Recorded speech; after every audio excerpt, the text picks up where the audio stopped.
Alors, je vais bientôt amorcer ma deuxième partie de podcast avec Étienne Alexandre Beauregard. Dans la première partie, on a parlé de son grand privilège, malgré son jeune âge, d'avoir travaillé au bureau du premier ministre, M. François Legault. On a parlé aussi de son implication politique, de ses idées politiques. On a parlé aussi, on va continuer de parler de ses recherches maintenant parce qu'il est chercheur. Alors, concernant le modèle québécois de pluralisme éducatif et une toute nouvelle recherche qui est encore là, en train de se terminer et on a eu vraiment une belle opportunité de pouvoir en parler.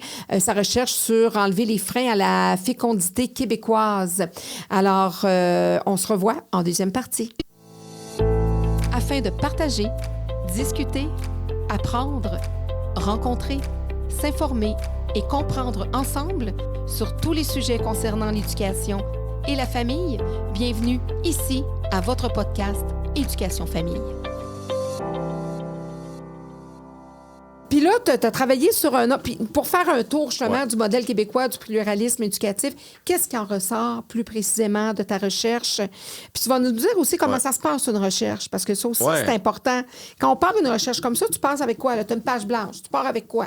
Bien, c'est sûr que, nous, on a une base philosophique à partir de laquelle on travaille à l'Institut Cardus. Bon, d'abord, on ne s'en cache pas, on est une institution chrétienne. On travaille à partir de la tradition sociale chrétienne. Mais on a aussi, ça fait 25 ans que ça existe. Au Québec, c'est assez récent, mais ça fait 25 ans que ça existe. Fait que, tu vois, par exemple, on le sait que sur la question des écoles, c'est une question sur laquelle on est le plus actif. Parce que nous, on croit qu'il doit y avoir une pluralité de philosophie d'enseignement. On croit qu'il doit y avoir des établissements autonomes qui sont forts aussi. C'est au cœur de notre engagement. Puis moi, c'était au cœur de mes valeurs aussi. C'est pour ça que j'ai décidé de travailler là-dessus. Puis l'idée, c'était vraiment de voir, OK, comment est-ce qu'on allait prendre ce principe-là de pluralisme éducatif puis faire en sorte que ça soit pertinent dans le contexte québécois.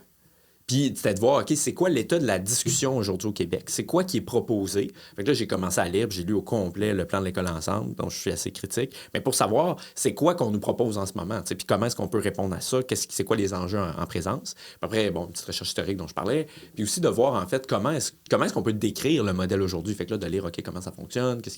Comment ça marche, etc.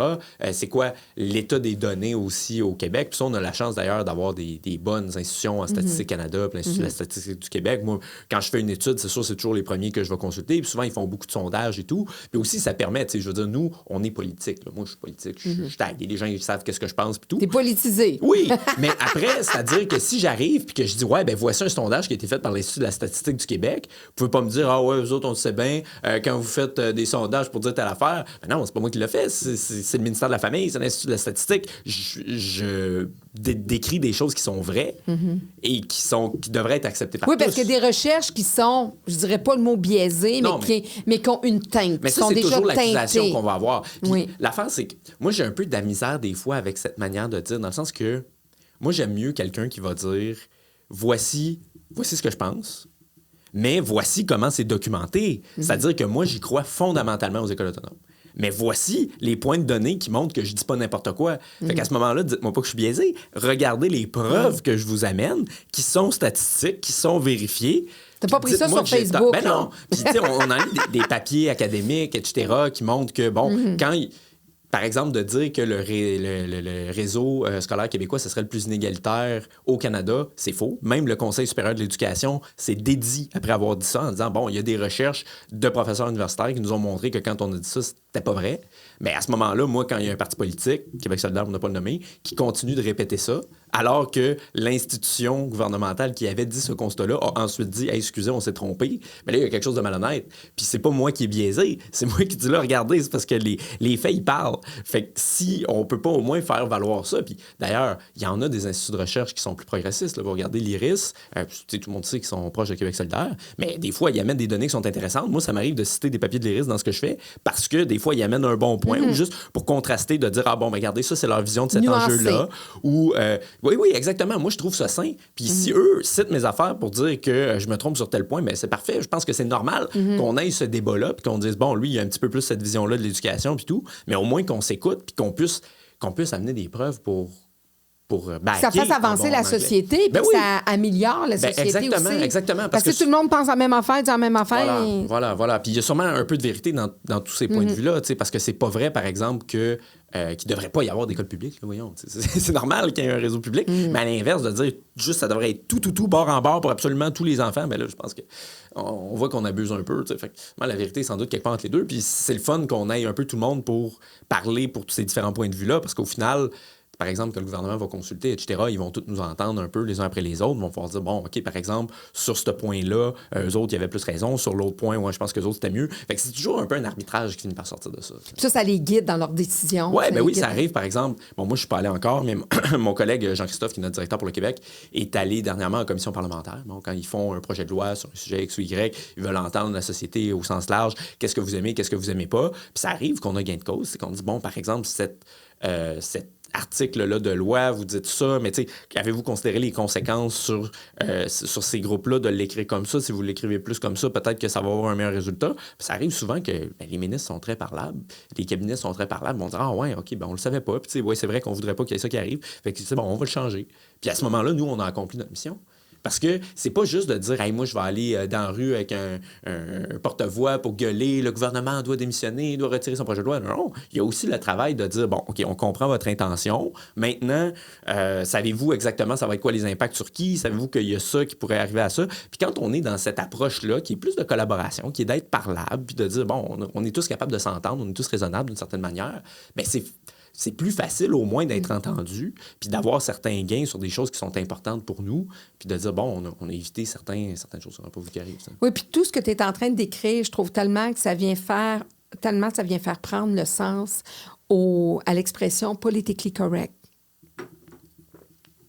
C'est moi ça qui est politiquement correct. Non, beaucoup de gens disent l'inverse. Non, mais politically correct de dire, regarde, tu sais, quand tu dis, ben on s'assoit justement avec les cabinets, puis on dit, OK, parfait, ça. Tu sais, un genre de je pense que ça fait partie d'une des qualités, là, quand on est en politique, de devoir s'être ouvert sur les autres, avoir un respect de l'opinion des autres, de ne pas commencer à te crier par la tête. Puis, tu sais, je veux dire, parce qu'on en a vu des dérapages, là, justement, à la Chambre des communes, tout ça, de dire, tu sais, un traite l'autre de nom, je veux dire, ça n'a pas sa place. Oui, puis on s'entend, l'affaire aussi, puis ça, on le voit quand on travaille en politique, c'est qu'il y a, disons, les 3-4 enjeux qui sont très controversés, sur lesquels, bon, la plupart des gens vont voter. Fait que les partis ont un avantage à avoir des positions campées sur ces questions-là. C'est pas de leur faute. Sur lesquelles les médias vont beaucoup traiter. Ils vont dire, mettons, le meilleur exemple, c'est la souveraineté ou le fédéralisme. T'sais, par exemple, c'est sûr que le PQ va pas s'asseoir à table et dire, ouais, il serait peut-être mieux qu'on reste dans le Canada. Comme les libéraux vont pas dire, il serait peut-être mieux qu'on fasse la souveraineté. C'est normal. Ils servent à ça. Fait qu'on peut pas leur reprocher de faire ça. Mais après, sur tous les autres enjeux, où c'est des questions où les gens sont moins coulés dans le béton, à ce moment-là, le travail qui se fait à l'Assemblée, souvent, c'est de la collaboration, c'est plus parlable, puis c'est sain. Je veux dire, c'est normal qu'il y ait des questions sur lesquelles il y a des vrais désaccords. Sur certaines choses, on peut pas trancher la poire en deux. Bon, il faut choisir un ou l'autre. Bon, ça arrive. Mais c'est normal aussi, il faudrait pas que toutes les questions deviennent comme ça, où tout le monde est barré, il y a personne qui est parlable, puis il n'y a jamais rien qui va finir quelque part entre les deux, parce que ça, c'est sûr qu'on perdra au change comme société, là, je suis convaincu. Non, puis c'est ça que je disais tout à l'heure, tu sais, c'était pas par rapport nécessairement à toi, mais c'est plus à ce que tu décrivais. C'est là que le terme politically correct prend tout son sens, parce qu'on se dit, on prend un recul, on regarde, on relativise, Puis c'est pas quand même évident, là, quand tu fais partie justement de la famille politique.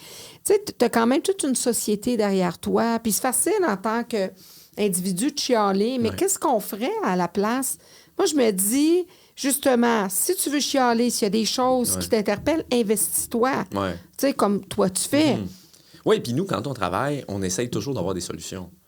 Par exemple, quand on va pointer un problème, bien là, comme la question des écoles autonomes, bien, on dit, à ce moment-là, si vous voulez un réseau qui va être capable de répondre à plus de besoins, mais peut-être que ça serait bon de leur permettre d'avoir plusieurs permis. Peut-être que ça serait bon de leur permettre d'avoir la bonification pour les EHDA. Si vous dites qu'il n'y a pas assez d'élèves à besoins particuliers qui vont dans ce réseau-là, peut-être que ça serait bon de permettre aussi à des nouvelles écoles d'avoir ça. Ça, c'est 3 options de politique que le gouvernement peut faire demain matin s'il le décide.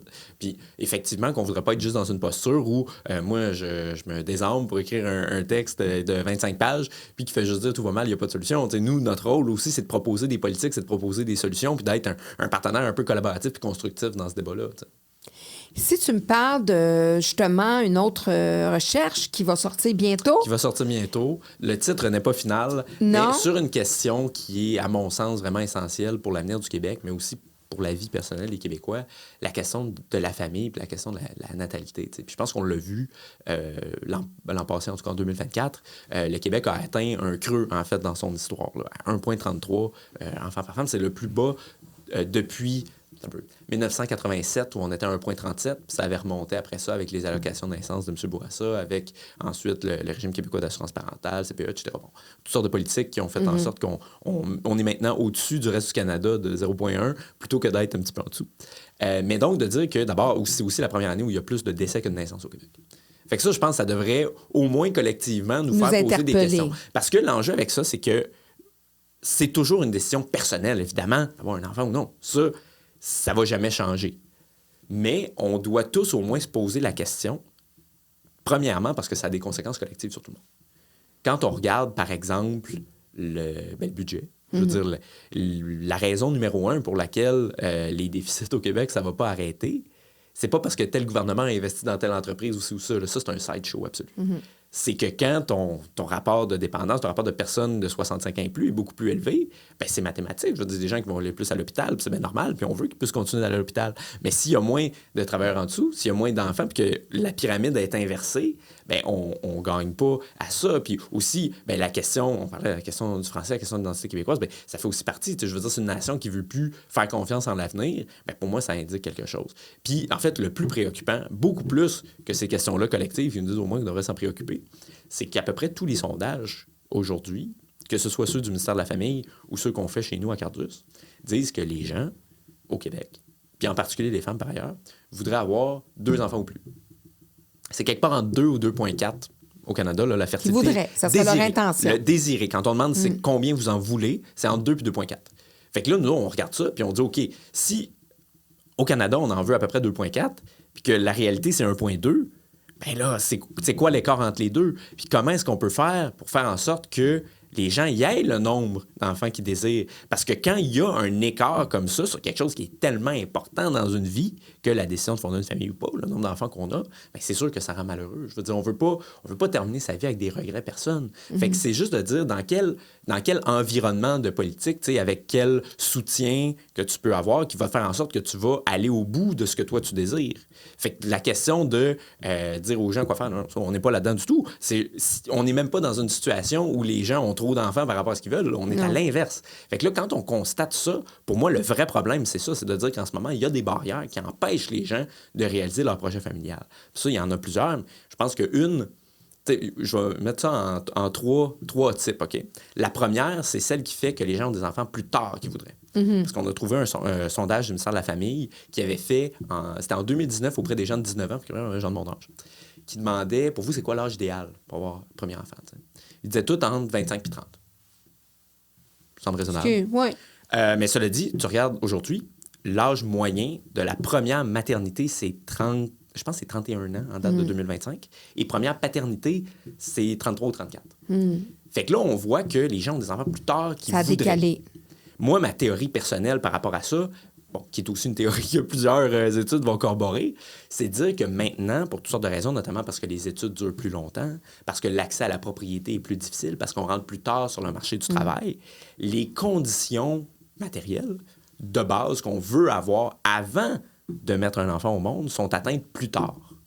Puis moi, comme gars de 25 ans, ça me préoccupe beaucoup. Parce que j'en vois des gens autour de moi qui sont justement, qui sont à l'université.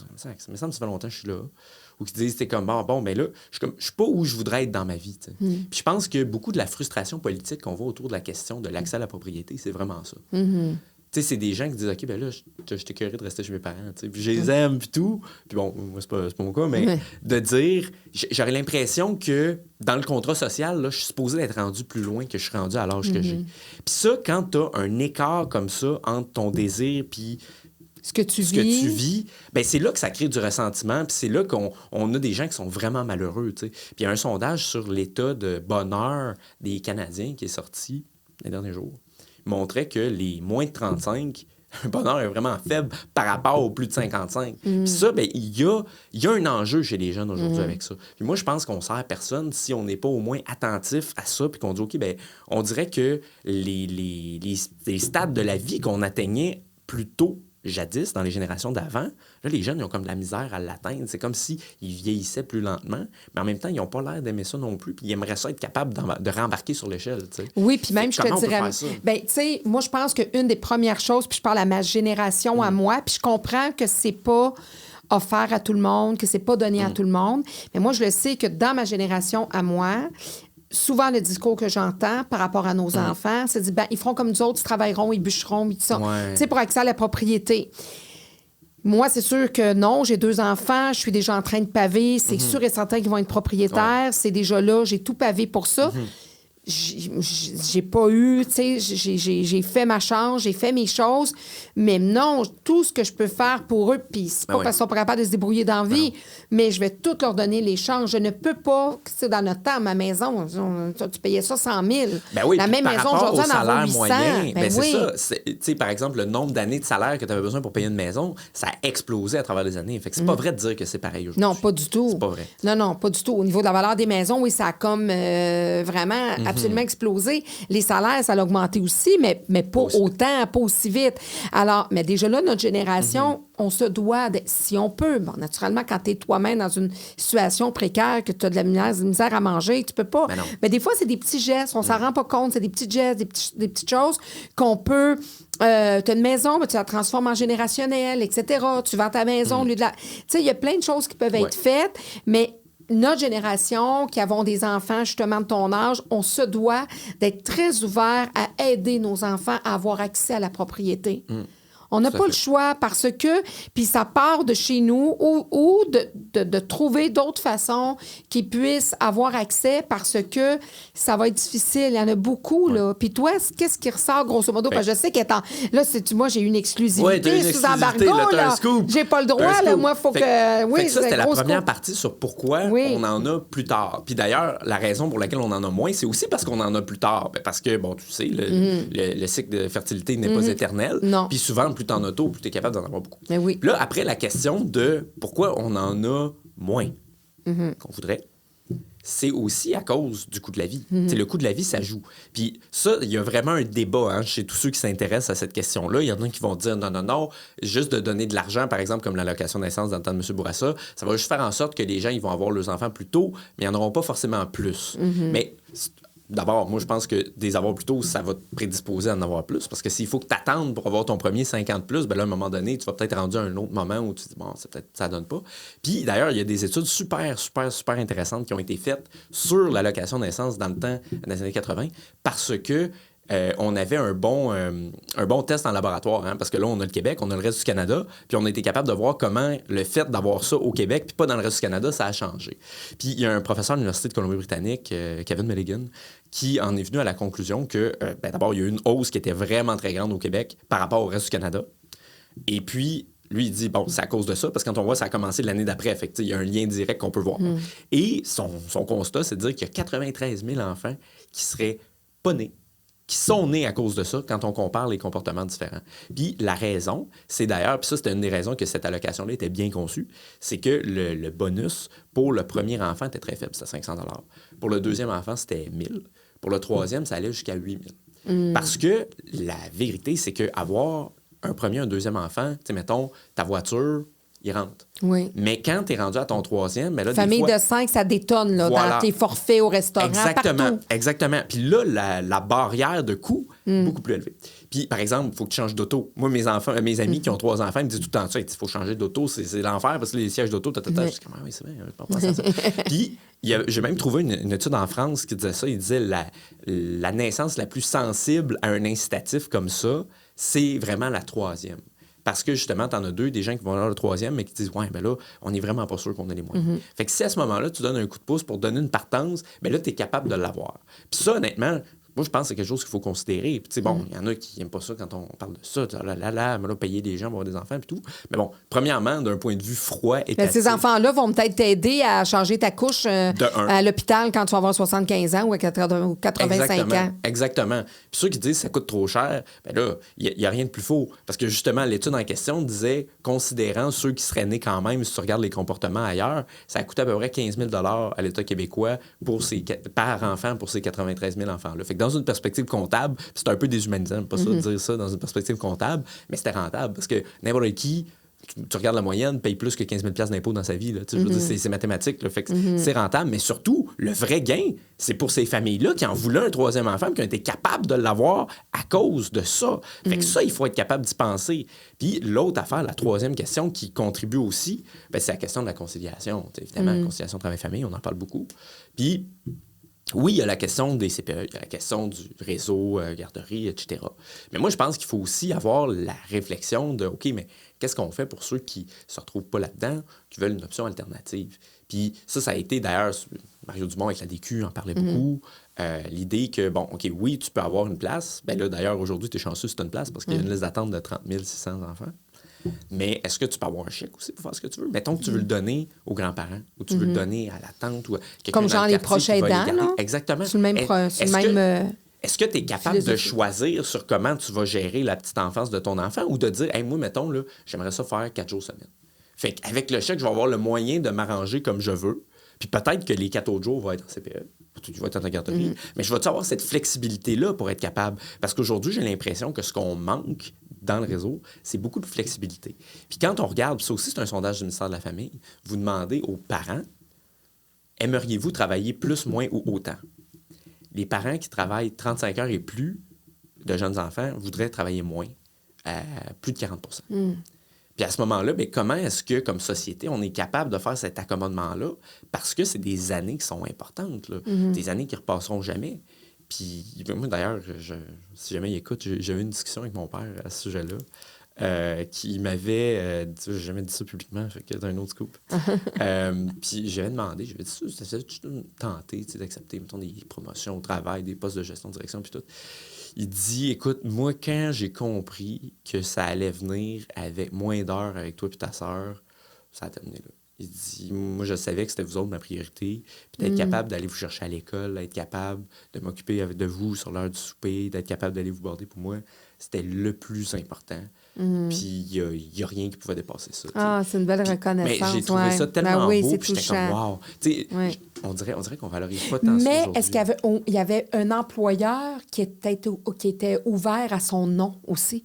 Parce que tu as des employeurs que si tu dis non, tu rétrogrades ou tu perds ton emploi ou tu vas ailleurs. Parce que ça aussi, là, l'exigence des employeurs, dire parfait, fine, mais malheureusement, ça va être elle qui va avoir le poste. Exact. Même si c'est toi qui est le plus ferré, excusez l'expression, pour faire le poste, qui est le plus compétent ou la plus compétente, bien, au lieu d'aller chercher des ajustements, parce que c'est pas tout le monde qui peut faire ce choix-là. Là. Mais oui, puis je pense que d'avoir aussi une culture pro-famille, bien, ça dépasse aussi les politiques du gouvernement. Je pense que, justement, les entreprises, puis tout ça, il faut avoir cette sensibilité-là, puis dire, OK, c'est important. Puis, justement, puis moi, j'ai l'impression, je pense qu'on a vraiment des bonnes politiques au Québec en ce moment, puis si on se regarde par rapport à ailleurs, on peut être fier. Mais des fois, moi, ce qui me fait un petit peu peur, quand on dit comme un peu le tout au CPE, le tout à la garderie, c'est qu'il ne faut pas oublier que c'est quand même des politiques qui incitent au travail. C'est-à-dire que c'est comment tu peux travailler en t'occupant pas de ton enfant et en le laissant en garderie pendant la semaine. Fait que, est-ce qu'on est capable d'avoir le contrepoids qui est pro-famille aussi, de dire comment tu peux être capable de vivre décemment tout en prenant du temps pour ta famille. Puis j'ai l'impression que l'aspect conciliation travail-famille, il faut se rappeler ça. Il faut se rappeler qu'il y a famille aussi, parce que oui, il y a conciliation travail, ça c'est important, on veut faire les deux, c'est normal. Mais il faut la conciliation famille, il faut être capable, tu sais, le but c'est pas... Puis ça, j'ai vu une stat du ministère, puis là, je m'excuse de demander un peu de chiffres. Non, c'est bon. Savais-tu qu'il y a 26 % des enfants qui fréquentent un service de garde qui passent plus de 45 heures dans un service de garde dans une semaine? Puis ça, toutes les études vont dire que c'est mauvais. Là. L'Observatoire des tout-petits et aussi dit, ça devrait être un petit drapeau rouge, on devrait regarder ça. Puis ça, tu regardes ça, tu dis, OK, mais 45 heures, ça rend beaucoup, tu sais. Et puis on parle de la petite enfance, entre 3 et 5 ans. C'est plus que là. n'importe quel chiffre de travail. Même avant, là, il y en a qui sont poupons. Là, Ben, c'est ça. Fait que, tu sais, ça, moi, j'ai l'impression que c'est peut-être quelque chose qu'il nous faudrait regarder aussi comme société, puis dire, OK, ben oui, on concilie le travail, mais on peut-tu concilier la famille? Puis il y en a aussi pour avoir plusieurs cet maintenant, équilibre, c'est 1 an, Ouais. tu sais, le congé de maternité Ouais. puis tout ça, mais il y en a qui prennent même pas. Veux-tu Ben, d'autres c'est trop? ça. J'ai d'autres trop pour toi, là. Je pense que je vais t'en prendre la bouteille, ouais. Mais oui, exact, t'as raison. Puis, tu sais, ça aussi, c'est une belle chance qu'on ait ça, le régime québécois d'assurance parentale. Puis, comment est-ce qu'on peut justement. Mais il y en a qui le prennent même pas au complet. Ben oui, ça, c'est de valeur, c'est de valeur. Après, on pourrait dire aussi que c'est parce que le palier décline. À un moment donné, pendant un certain temps, c'est 70 Après, Oui. tu tombes à 55 de ton salaire. Oui. Puis ça, d'ailleurs, j'ai pas de réponse. Je fais juste poser la question. Mais la caisse du régime québécois d'assurance parentale, maintenant, est excédentaire. OK? Parce que pas assez de gens qui font des enfants par rapport à ceux qui cotisent. Fait que puis d'ailleurs, dernièrement, ça, moi, c'est un truc qui m'a fait un peu grincer des dents quand j'ai vu que le Conseil d'assurance parentale, le gouvernement, ont décidé de baisser la cotisation plutôt que de bonifier le programme. J'étais comme, bon, là, si tu as de l'argent en plus, il n'y aurait pas moyen de s'en servir pour qu'au lieu d'être 55 le reste, ça soit peut-être 60, ça soit 65. Comme ça, tu peux vraiment profiter de ce temps-là avec ton enfant et perdre moins de revenus par rapport à ce que tu aurais. En tout cas, ça, je pense que c'est une question que ça vaudrait quand même la peine de poser parce qu'on est dans une situation où c'est une caisse qui est différente parce que c'est les gens qui cotisent dans un fonds qui est différent. Bien, si on a plus dans la cagnotte, bien, est-ce qu'on peut pas s'en servir pour faire que ça soit plus généreux pour les parents? En tout cas. Qu'est-ce que tu constates que les générations avant toi ont mis en place de positif pour ta génération? Qu'est-ce qu'on a fait, nous, les générations avant, pour vous autres? Que tu dis, hey, ça, je suis content, il y a ça, puis je suis vraiment content que ça soit là. En général ou? Oui, en général. Bien, c'est sûr, moi, je suis très fier d'être héritier de la culture de la nation magnifique qui est le Québec. Là.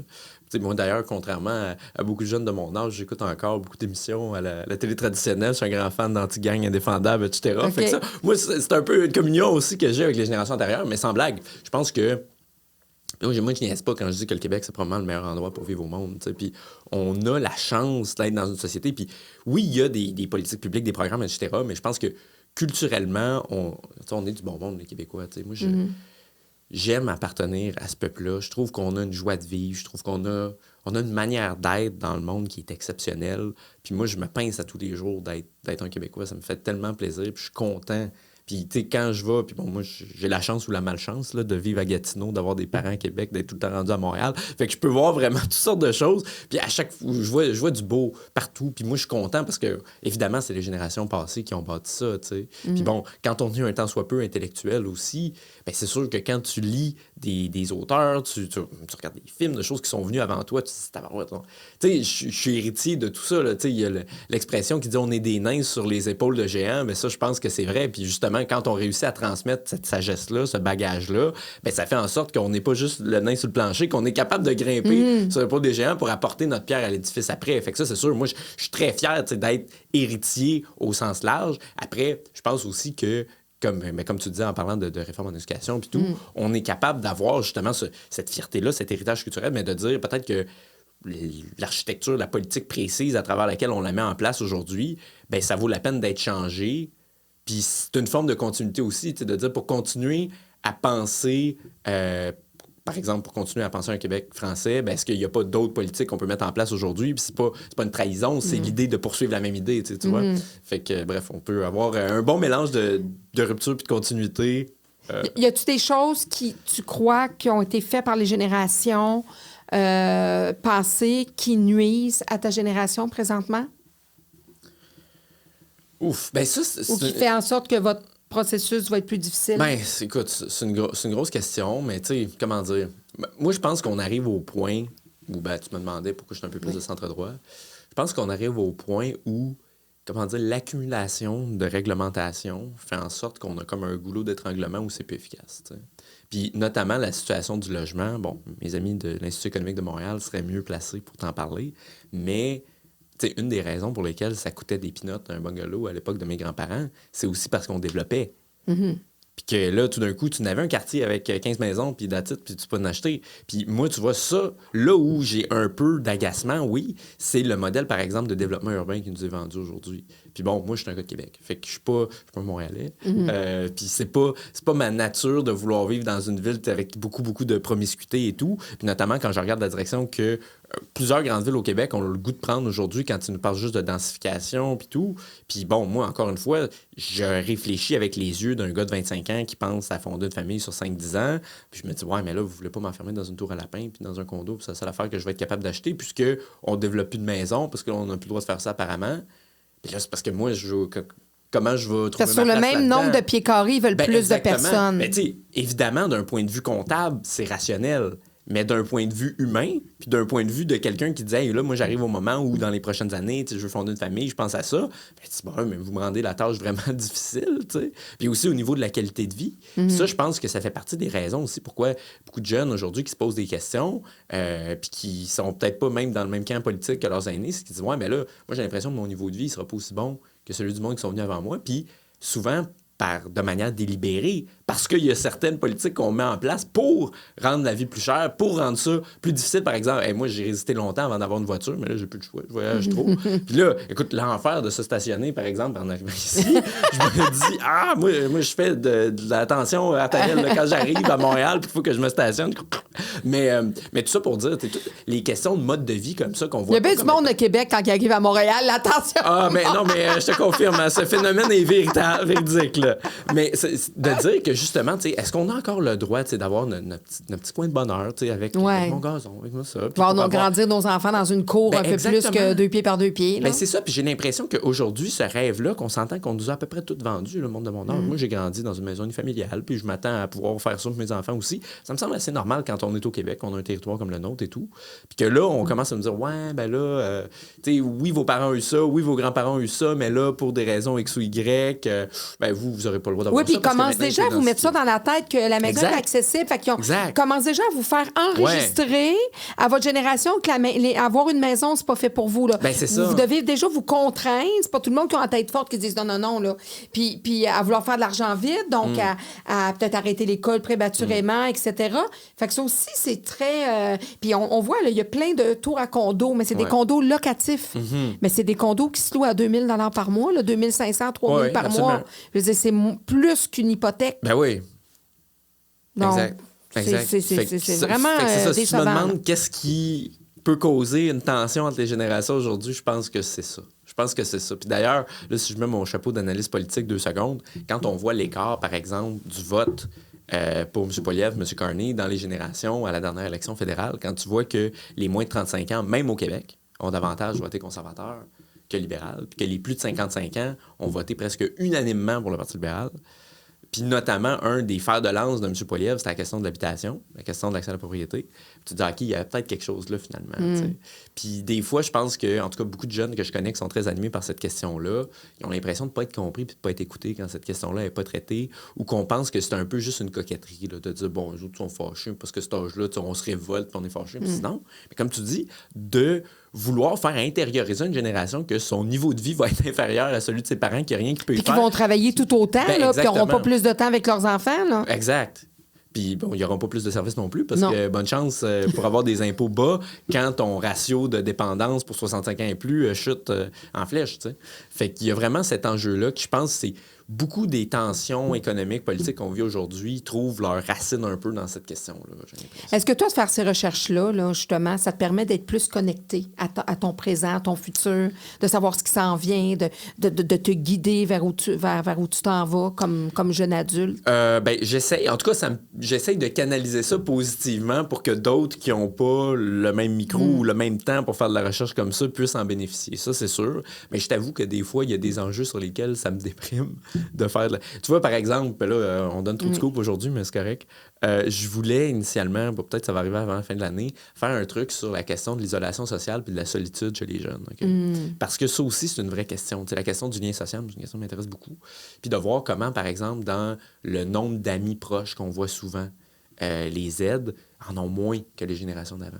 Quand on voit le nombre de relations amoureuses qu'ils vont avoir à un même âge, ils en ont moins.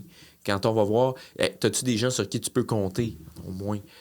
Toutes sortes de comportements aussi de l'âge adulte, ça revient un peu à ce qu'on disait avant, c'est comme avoir un permis de conduire, ça va arriver plus tard. Boire de l'alcool, bon, puis après, il faut le faire avec modération, mais ça va arriver plus tard. Chercher le risque, chercher des sensations fortes, ça va arriver moins. Puis moi, quand je vois ça, pour vrai, ça me fait tellement peur. Ça me fait tellement peur, assez que j'ai arrêté de faire la recherche. J'étais comme, moi, je vais faire ça plus tard. Parce que, tu sais, d'une certaine manière, ça parle un peu aussi de moi, puis des gens qui sont proches de moi. Puis tu te reconnais un petit peu là-dedans? Moi, j'ai la chance d'avoir beaucoup d'amis. Je veux dire, quand on est impliqué en politique beaucoup, tu sais, c'est un des derniers secteurs aussi. Puis bon, moi, je le dis, je m'en cache pas, je suis catholique, je vais à l'église. Puis fait que ça aussi, c'est un autre lieu de socialisation où tu connais des gens puis tout. Mais quand je regarde le big picture, comme on dirait en chinois, ça me fait vraiment peur. Parce que je me dis, mon Dieu, mais si on grandit justement à une époque où les gens, ils ont moins de gens dont ils sont proches, où t'as... Ça, je pense qu'aux États-Unis, je ne vais pas dire n'importe quoi, un quart des personnes qui disent qu'ils n'ont pas d'amis proches, mais c'est désastreux, là, je veux dire, sur le plan humain, c'est atroce. Puis il n'y a aucune politique publique puis aucune loi qui va pouvoir te régler ça, là.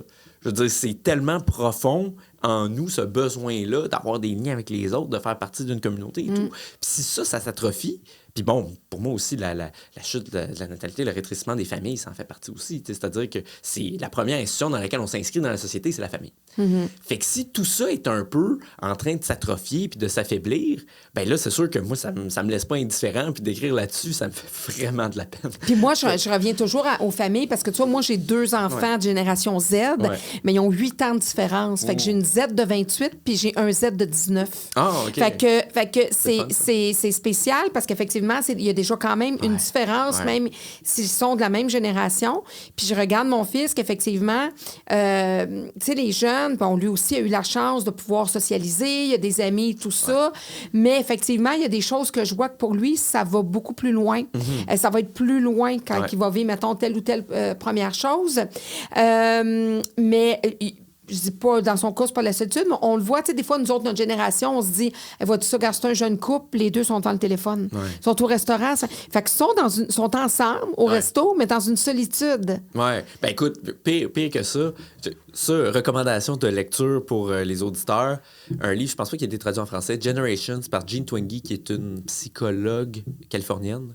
Elle fait, avec des sondages, beaucoup de données, la différence entre toutes les générations qui sont encore en vie. À part de la génération silencieuse à la génération alpha, qui est celle qui vient après les Z, fait que ceux qui sont nés, je pense, après 2012, je peux dire n'importe quoi. Puis elle montre les traits différents des générations. Puis c'est vraiment fascinant. Moi, c'est une des lectures qui m'a le plus marqué.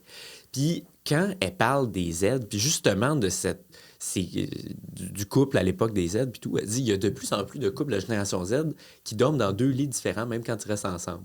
Puis ça, moi, j'ai lu ça, je fais, voyons donc. c'est pas mon cas, mais c'est quoi moi, cette mes parents, ça fait 40 ans, sont mariés, mais attends, c'est pas ça que tu vois, là. Exactement, tu sais, puis c'est-à-dire que je pense qu'il y a un peu un phénomène d'individualisme là-dedans aussi, tu sais, de dire comme... Puis ça, je pense que c'est une des difficultés aujourd'hui. Puis justement, quand on dit la culture aujourd'hui qui favorise beaucoup l'individu, mais c'est comment est-ce qu'on est capable aussi de faire le pont, de faire la part des choses, puis de dire, ouais, mais mon individualité, elle se forge aussi au contact des autres. Elle se forge aussi dans le couple, au contact de ma copine. Elle se forge aussi à l'école, au contact de toutes sortes de gens, dans ma famille, au contact de mes parents, de mes grands-parents. Puis c'est tout ça qui fait que je suis moi. Fait qu'il faut pas que je vois ma petite personne en opposition avec tout ça. Puis si elle me demande de faire quelque chose pour elle, là, est-ce que je suis en train de me renier moi? Là, si mon père me demande telle chose, est-ce que je me fais passer moi à l'avant? Tu sais, je pense qu'il faut avoir cette vision-là un petit peu plus globale, puis de dire que dans le fond, notre identité, qui est un mot très à la mode, on la fait à travers toutes ces institutions-là auxquelles on participe.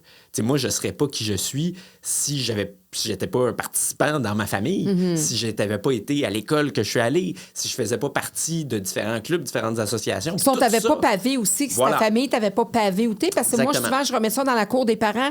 Mais tu sais, ceux qui sont beaucoup dans l'individualité aussi, mais tu sais, si on met nos enfants toute leur jeunesse devant une tablette, puis qu'on les socialise pas, puis on les fait pas parler, puis on leur demande pas de parler, puis on les amène pas à s'animer, ben ils vont avoir plus de chances d'être isolés, de vivre la solitude, puis de pas être épanouis à plein de choses. C'est pas donné à tout le monde, on n'a pas tous les chances, on n'est pas tous égaux, etc.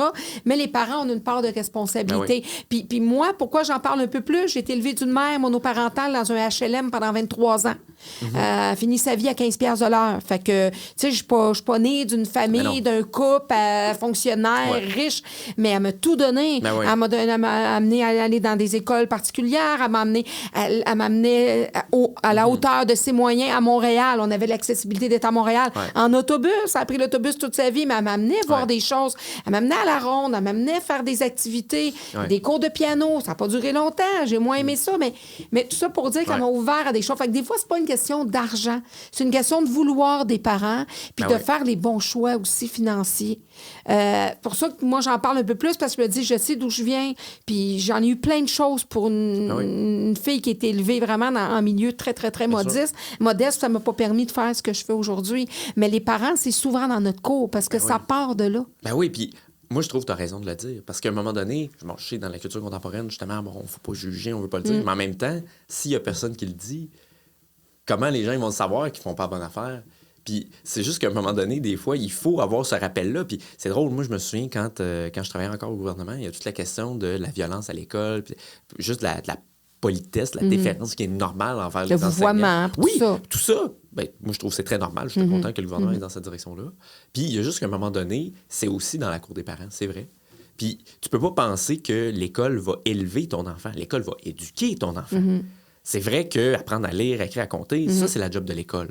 Mais apprendre à se tenir, à respecter les camarades, à respecter l'autorité de l'enseignant, ça, il faut que ça vienne de la famille aussi. Puis ça vient par l'exemple aussi des parents. Ben oui, puis ça, d'ailleurs, tous mes amis profs, sans aucune exception, vont tous me dire que le truc le plus délétère pour leur propre autorité, c'est quand les parents se mettent compte. Puis qu'à chaque fois, par exemple, qu'il y a une conséquence qui est donnée, souvent de manière justifiée, bien là, le parent s'en va voir le prof pour dire « Non, c'est pas vrai que tu vas donner cette conséquence-là à mon enfant. » Puis bon, évidemment, il faut toujours faire la part des choses. Ça se peut que tu en aies des profs qui sont abusifs. Mais si on part du principe que l'enseignant, il n'est pas légitime pour dire à l'enfant quoi faire, bien, oublie ça, il va jamais rien apprendre.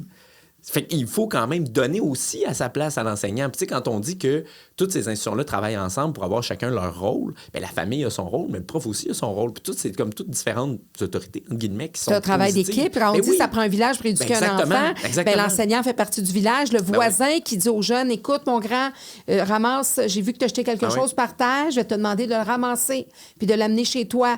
Un jeune que tu connais pas, on appelle ça un devoir de citoyen. Puis on appelle ça un exemple d'un jeune que tu as vu faire quelque chose de pas correct, puis que tu fais ton devoir, puis tu lui dis que ça se fait pas. Il y a une façon de le dire, là, tu sais. Mais ça aussi, là, il pourrait y avoir une étude là-dessus, de regarder, tu sais, le devoir des citoyens, puis qu'est-ce qu'on fait en tant que citoyen pour aider le petit voisin, la petite voisine, la mère monoparentale. On est toujours avec nos œillères. On veut pas s'en mêler. On veut pas dire qu'est-ce qui se passe. Puis... Même, est-ce qu'on se sent légitime de leur proposer notre aide en disant non, mais là, t'es dans ma bulle. Puis, moi, j'ai l'impression qu'il y a vraiment un peu. Bon, là, j'utilise l'anglicisme, mais tu vas comprendre un peu une switch qui a flippé dans le sens que moi, je regarde ces comportements-là que tu décris, puis il y a une époque où c'était la norme. Puis moi, je regarde aujourd'hui les gens de ma génération, bon, qu'on a grandi certainement avec des modèles ou avec des valeurs qui nous ont été enseignées, qui étaient plus individualistes. Moi, la question que je me demanderais, c'est OK, mais j'ai-tu le droit de faire ça? Genre, est-ce que c'est encore permis de faire quelque chose qui est bien intentionné pour quelqu'un d'autre, mais qui est comme entré dans sa bulle, entre guillemets. Là. Ça me regarde pas. C'est ça, est-ce que je viole son individualité si je veux l'aider à faire telle chose? Puis au final, on s'entend, le résultat, il est bon, mais c'est comme s'il y a des comportements de solidarité très concrets qu'on est comme plus habitué de faire alors qu'on les faisait à une époque. Puis ça, en tout cas, je trouve que c'est une question qui est intéressante dont on parle pas assez. Oui, parce que tout est dans la façon dont on va le faire, mais ça aide. Puis moi, combien de fois qu'il y a des mamans qui l'enfant faisait la crise du bacon, qu'elle n'en venait pas à bout, puis je trouvais un moyen d'amener l'enfant à avoir un comportement, des fois juste par un regard. Tu sais, des fois juste pas un regard fâché pour faire peur à l'enfant, ou des fois dire, regarde mon grand, ta maman vient te demander de mettre tes bottes. Ouais. Donc, c'est 3 fois qu'elle te le demande. Moi, je te trouverais très gentil si tu écoutais ta maman. Il met ses bottes, il s'en va. Fait que c'est vraiment un geste de société. En terminant, parce que je sais que tu dois repartir, il va falloir que je te réinvite parce que tu as tellement de choses ça me fait toujours à dire, plaisir. Vraiment, parce que je trouve que tu es inspirant. Puis, ben, tu fais partie du futur, hein? Et puis, du présent aussi, j'ose croire. Du présent, du futur, du présent, j'espère. Mais je pense que tu es bien ancré dans ton présent. Je pense que tu prends bien ta place dans le présent de notre société. Mais à un moment donné, ça continue par la suite. Il y a des gens, quand même, tu as eu la chance, malgré ton jeune âge, de te croiser. Bon, on a parlé de François Legault, tout ça. Il y a Mathieu Bock-Côté aussi. Qu'est-ce que ces gens-là... Parce que, tu sais, je veux dire, il y en a là, qui se font varloper en bon québécois. Mais qu'est-ce que tu trouves... Qu'est-ce qui t'inspire de ces hommes-là ou de ces femmes-là ou de ces gens-là? Ben, écoutez, on a parlé du premier ministre, mais si je peux parler un peu de Mathieu, puis je sais que c'est quelqu'un qui est assez réservé sur ces questions-là. Qui est trop controversé aussi. Oui, ben, qui est controversé, entre guillemets, mais tu sais, bon, moi, Mathieu, j'ai rencontré à 16 ans. J'en ai 25 aujourd'hui, ça fait très longtemps que je le connais. Puis moi, en tout cas, la vision que j'ai de lui, c'est le meilleur pédagogue que j'ai jamais connu. C'est-à-dire quelqu'un qui a tout lu, qui a un vrai intérêt pour la question intellectuelle, puis quelqu'un qui est généreux comme pas un, quand tu vois des plus jeunes qui ont un intérêt comme lui pour la question du Québec, pour les idées, pour tout ça. Puis moi, combien de fois c'est arrivé que je l'ai appelé ou j'ai écrit un texto, que j'ai juste dit « Hey, sur tel sujet, là, je sais pas quoi lire, parce que j'aimerais ça me faire une tête sur cette question-là. » Puis là, tout de suite, il me dit « Ah oui, ces 5 livres-là, il faudrait vraiment que tu lises ça. » Puis tout. Puis là, mettons, je le lis, je reviens, je dis « Hey, celui-là, j'ai-tu bien compris ça? » Ils disent « Ah non, telle affaire. » Puis tu sais, d'avoir des gens comme ça, d'avoir du mentorat, parce que c'est ça que c'est, puis d'avoir des gens comme ça qui sont prêts à t'ouvrir les portes, qui sont prêts à te donner du temps, qui sont prêts à réfléchir avec toi, il n'y a rien de plus précieux. Puis bon, c'est peut-être mon côté un peu contrarien, non conventionnel, etc. Mais moi, je trouve que ça reste quand même la meilleure manière d'apprendre. Plutôt qu'assis dans une classe avec 30 personnes. T'sais, en tout cas, moi, quand je considère où est-ce que j'ai le plus appris, c'est en rencontrant des gens comme ça, puis d'autres gens qui sont prêts à prendre du temps avec toi, qui sont prêts à discuter, qui sont prêts à faire ça, que ça t'amène ailleurs, puis ça te permet de voir les choses autrement. Puis juste d'avoir justement des gens à qui parler quand tu t'intéresses à un sujet. Puis c'est un peu... C'est drôle parce que c'est plus dans les métiers manuels qu'on voit ça, ou dans l'artisanat. Je veux dire, ça m'énerve d'utiliser le mot anglais, mais on dit l'apprenticeship, là, par exemple, tu deviens, bon là, c'est le vieil exemple, mais forgeron, là. Tu deviens... C'est en forgeant qu'on devient forgeron. Puis tu deviens l'apprenti du forgeron, là. Tu travailles avec, toc, toc, toc, puis bon, OK, comment ça marche? Moi, je pense qu'on devrait faire plus de place à ça aujourd'hui dans le milieu du travail, parce que, en tout cas, selon mon expérience, c'est comme ça qu'on apprend pour vrai.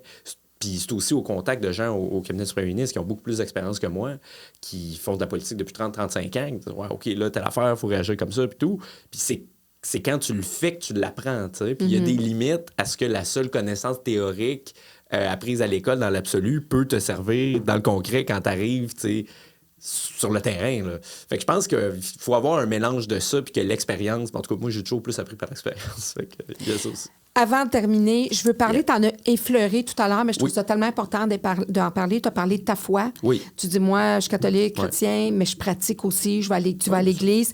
Est-ce que ça devient de tes parents ou c'est un besoin que tu as eu? Parce qu'il y en a de plus en plus des jeunes de ton âge qui se reconnectent à la foi, qui se reconnectent à la religion. Oui, absolument. Moi, ça date de l'an dernier. Là. J'ai été baptisé l'an dernier. Mes parents ne m'avaient pas fait baptiser. Ils voulaient me laisser le choix, me poser cette question-là.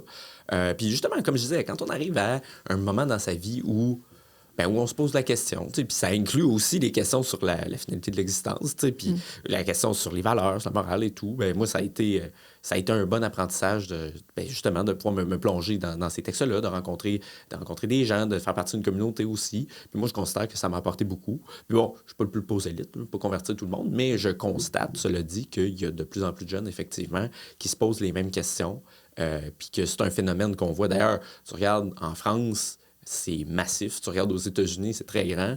Bon, moi, je dis toujours à la blague que ça arrive tout le temps 15 ans en retard au Québec. Fait que peut-être qu'on va voir dans 10-15 ans si ça devient un phénomène de masse.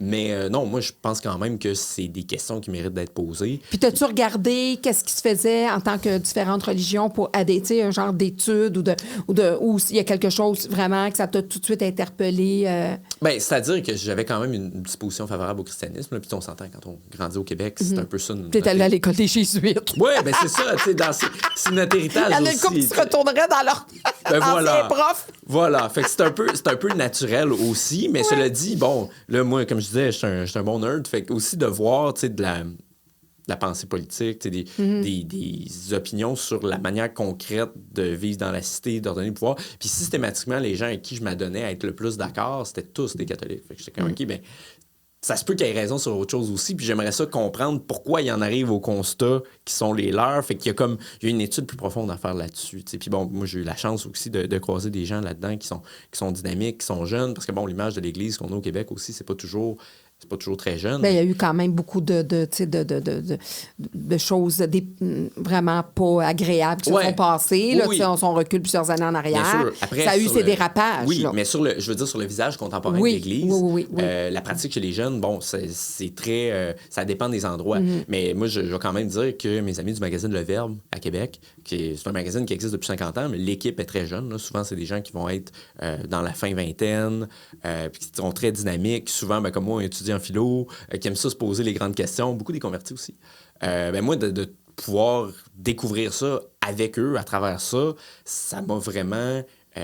ça m'a ouvert les horizons, ça m'a montré les choses différemment, puis ça fait partie des raisons pour lesquelles je suis chrétien. Toi, t'es allé par toi-même ou c'est des gens qui t'ont amené plus ou des amis? Écoute, ou... un peu des deux. C'est plus ça. Écoute, en terminant, tu sais que moi, je remets des diplômes à la fin. Hein? Je remets des diplômes, alors tu vas recevoir ton diplôme. Encadré. Bien, encadré, mais possiblement que tu pourras choisir un plus beau cadre. Parce que je trouve ça intéressant, vraiment, tout ce que tu as partagé avec nous. Puis c'est sûr qu'il va falloir qu'on se reparle parce que, surtout que tu fais des recherches, puis tout ça, il y a tellement des choses que tu vas pouvoir partager avec nous. Mais je trouve ça bien intéressant, la discussion qu'on a eue ensemble. Alors, certificat d'engagement décerné à Étienne Alexandre Beauregard pour son engagement à réfléchir à des enjeux qui nous concernent tous, pour son intérêt envers l'éducation, la famille, et l'avenir de notre société, pour ses recherches en politique publique qui alimentent la réflexion collective, pour son parcours en sciences politiques, en philosophie et en administration publique, pour sa rigueur intellectuelle et sa capacité à structurer la pensée, pour les idées qu'il porte, les questions qu'il soulève et les débats qu'il alimente, pour son passage au cœur même des décisions politiques, pour les discours rédigés, les orientations réfléchies et les stratégies mises en place, pour sa compréhension concrète de ce qui façonne notre société, pour ses essais qui questionnent, qui dérangent parfois, mais qui font avancer la réflexion, pour sa capacité à rendre accessibles des enjeux complexes, pour sa volonté de comprendre plutôt que simplement réagir, pour son regard sur la natalité et pour son courage d'aborder un sujet que plusieurs préfèrent éviter, pour sa lucidité face aux défis actuels vécus par sa génération, pour cette génération qu'il représente, qui réfléchit, qui questionne et qui cherche ses repères, parce qu'il nous rappelle que derrière les politiques, il y a des familles, des choix de vie et des réalités humaines, pour sa volonté de contribuer à une société plus consciente et plus cohérente, parce qu'il choisit de réfléchir là où il serait plus facile de ne pas regarder. Oh, c'est très beau. Merci beaucoup.